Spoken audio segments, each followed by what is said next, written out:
아멘. 네, 말씀을 나누기 전에 우리 목요일마다 이렇게 줌 성경 공부로 지금 모세오경을 하고 있는데 어제 뛰어난 능력으로 열심히 공부해서 선물을 받으신 우리 이금희 권사님 선물을 지금 드리겠습니다. 팀 켈러 책 결혼을 말하다. 결혼했지만 필요하실 줄로 믿고 축하드립니다. 열심히 복습해서 어제 잘 맞추시더라고요. 근데 또 같이 모세오경을 그렇게 공부하니까 상당히 좀 많은 내용을 다룰 수 있어서 좋은 것 같습니다. 때론 충격이 우리를 새롭게 한다라는 제목으로 같이 은혜를 나누고자 합니다. 이쯤에서 한번 같이 나눌 수 있는 이야기인 것 같습니다.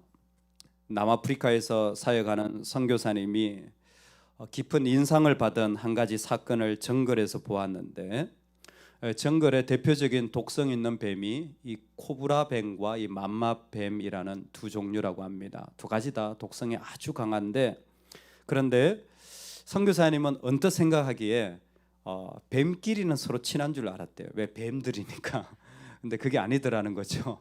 만났는데 코브라가 그냥 한 방에 이 맘마뱀을 딱 물어버리는데 그 독이 들어가니까 애가 축 늘어지더라는 거예요.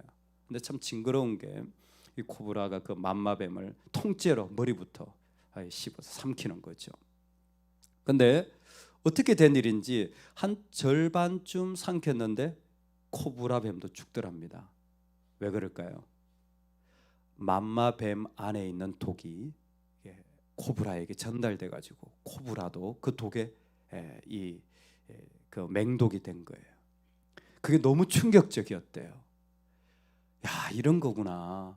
우리가 이 세상을 대할 때 누군가를 향하여서 정말 이 좋지 않은 생각으로 품는다면 우리가 그냥 그것만 끝나는 것이 아니라 나도 그런 독을 이렇게 먹고 죽는 것 같은 그런 자리에 있는 것 아닌가.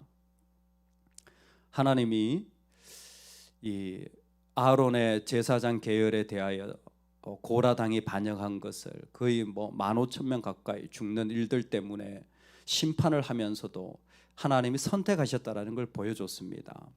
여러분 이야기를 듣고 여러분은 어떠십니까? 누군가를 인정하고 누군가를 받아들이는 게 우린 그렇게 쉽지 않은 것 같아요. 내가 사랑해서 결혼했는데요, 그 사람의 모습을 받아들이는 게, 내가 정말 기뻐서 함께 가기로 했는데 그 모습을 받아들이는 게 우리는 결코 쉽지 않은 것 같아요. 17장 그 여운이 남았습니다. 심판은 끝났어요. 하나님이 세웠다. 근데 뭐예요?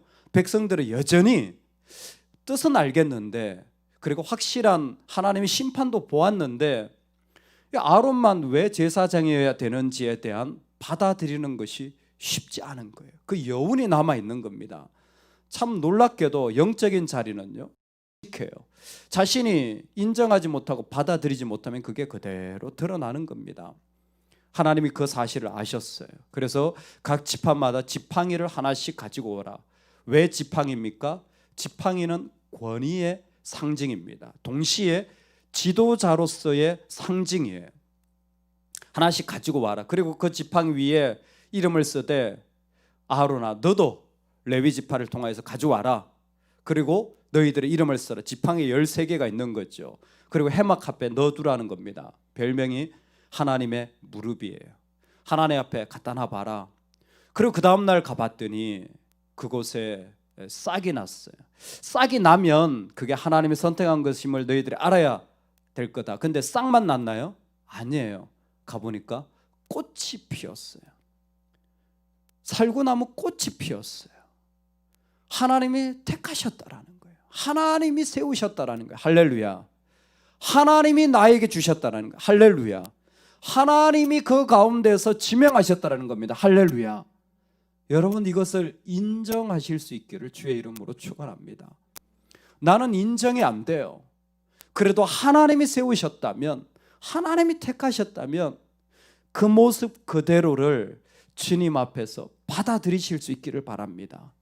나 때문이 아니라 하나님 때문에. 하나님이 나보다 크셔서 하나님이 나에게 허락하셨고 하나님이 세우셨고 하나님이 일으키셨다는 사실을 우리는 그 가운데서 인정할 줄 알아야 됩니다. 이 사실을 우리가 한 번만 더 보기를 원합니다. 오늘 그 지팡이를 넣었더니 그 지팡이 가운데 하나님의 놀라운 역사가 일어나지 않습니까? 8절 다 같이 읽어보겠습니다. 오늘 아침이지만 다 같이 한번 읽어보겠습니다. 시작. 이튿날 모세가 증거의 장막에 들어가 본즉 레위 집을 위하여 낸 아론의 지팡이에 움이 돋고 순이 나고 꽃이 피어서 살구 열매가 열렸더라. 아멘. 거기에 꽃이 피었고 열매까지 맺혀지는 일들이 하루아침에 일어난 것을 보면 분명히 이건 하나님의 역사죠. 그런데 중요한 건요, 무슨 꽃입니까? 무슨 꽃이에요? 살구나무 꽃입니다. 우리는 이쯤에서 약간만 좀 더 말씀에 집중하기를 원합니다. 여러분, 이 살구나무 꽃이 민수기의 앞에 레위기에 성막에서 나왔었어요. 어디에 나옵니까? 살구나무 꽃이 바로 등대에 받침을 다 살구나무 꽃 문양으로 한 겁니다. 기억하십니까? 왜 살구나무 꽃으로 하냐면 이게 거룩과 순결을 상징하기 때문이에요. 즉 하나님의 거룩을 상징하도록 하기 위하여서 특별히 촛대는 다 금으로 하고 그 꽃을 바로 이 살구나무 꽃으로 합니다. 이게 첫 번째예요. 그런데 살구나무 꽃을 한 이유를 예레미야를 통하여 부를 때 장면을 보면 더 분명합니다. 예레미야를 통하여 하나님이 살구나무 꽃 환상을 보여줍니다. 언제? 하나님이 예레미야를 선지자로 불렀는데 예레미야가 뭐라고 말하냐면 하나님, 저는 아이라 이 일을 하기에 부적격합니다 라고 생각을 하는 거예요. 놀랍지 않습니까? 지금 이스라엘 백성들이 아론, 당신은 부적격해, 당신은 합당하지 않아, 난 당신은 인정이 안 돼. 근데 이게 남들에게만 그런 게 아니에요. 나 자신에게도 인정이 안 되는 게 이 자리입니다. 나는 부적합한 거예요. 나는 부적격한 거예요. 이게 때로는 겸손일 수 있지만요, 이게 때로는요 하나님이 세우셔도 그 자리를 서지 못하게 만드는 시험이 될 수도 있습니다. 제가 가지고 있는 시험이 이겁니다. 저는 목회를 하면서 계속해서 시간이 지날수록 더 느껴지는 게 이 부분이에요. 하나님, 저 목사가 되기에는 너무 부적합한 것 같습니다. 제 한쪽 부분에는 하나님이 속히 빨리 이 짐을 내려놓게 해주겠어요. 그냥 그게 솔직한 제 인간적인 고백입니다. 근데 하나님이 세우셨다면 순종해야 되죠. 그 둘 사이를 왔다 갔다 하는 것 같아요. 얼마만큼 하면 하나님 앞에 충분했다고 말할 수 있을까요? 우리 교회는 벌써 16년 했으니까 좀 많이 했죠. 웬만하면 이제 그냥 그쵸? 하나님 더 필요하지 않다면 여러분도 아마 그 마음이 있을 겁니다. 내가 이 일을 하기에 너무 부적합해요. 내가 이렇게 살아가기에 너무 부적합해요. 나는 이것을 하기에 너무 능력이 없어요. 난 이렇게 살기에 너무 늙었어요. 돈이 없어요. 건강이 없어요. 이렇게 하기에는 나는 옳지 않은 것 같아요. 아는 게 없어요. 늘 우리는 이런 것에 시달리는 것 같아요. 부적합하다라는 예레미야에게 첫 번째 보여준 게 살구나무꽃 환상이에요. 왜 그렇다 그랬죠? 왜냐하면 살구나무꽃은 놀랍게도 잎사귀가 나기 전에 꽃이 피는 나무였어요. 잎사귀가 나야 꽃이 피는데 아니에요.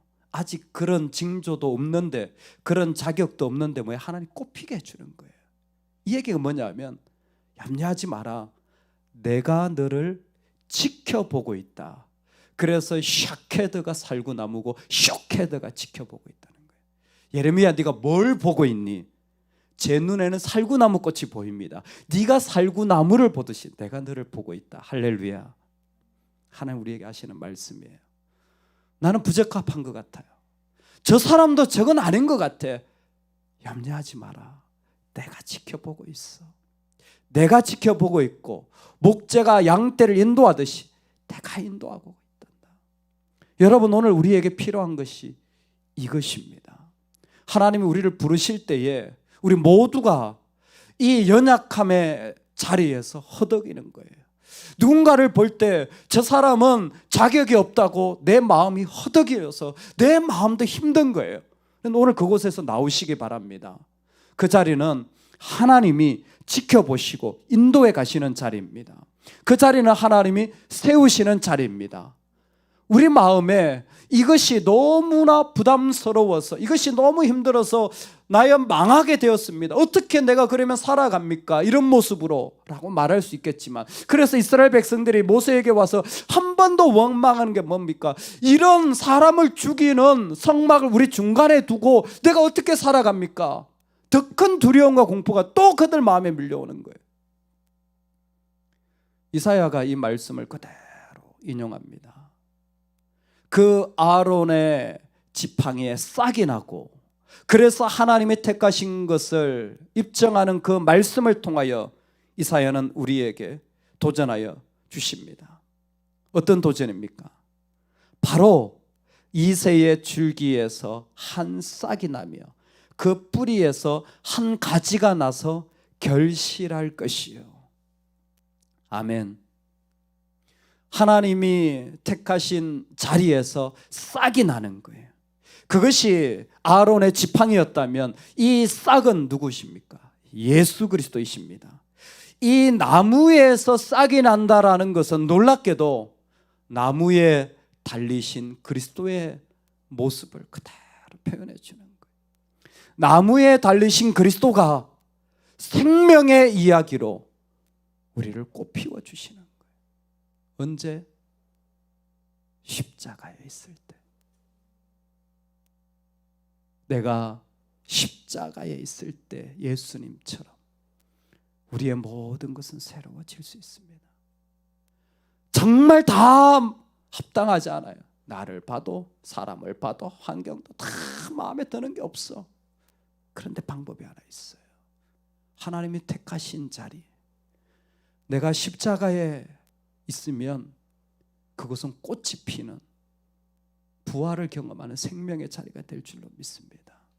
하나님은 그 계획을 가지고 계셨고 지금도 수많은 하나님의 사람들을 세우시는 거예요.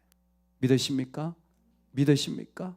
오늘 우리를 하나님이 그렇게 초대하시는 줄로 믿습니다. 사랑하는 여러분, 하나님이 아론의 쌍난 지팡이를 통하여 우리의 영적인 그 깊은 장벽 하나를 무너뜨리려고 하십니다. 우리는 사람을 받아들이는 게 어려워요. 권위를 인정하는 게 어려워요. 하나님이 세우셨다고 말하는 것을 우리는 결코 쉽게 인정하는 존재가 아닙니다. 내가 인정해야 하나님도 인정하는 존재예요. 그러나 오늘 우리 그 자리에서 나와서 그도 부족하고 때로는 나도 부족하고 때로는 내 삶도 부족하지만 하나님이 우리를 보고 계십니다. 그리고 내가 십자가를 통과할 때 그 모든 자리는 꽃이 피는 생명의 자리로 일으키실 분이 우리 하나님이십니다. 그 은혜가 저와 여러분에게 있기를 주의 이름으로 축원합니다. 아멘, 아멘. 이 아침에 한번 기도합시다. 하나님, 독을 먹고 마시는 자리,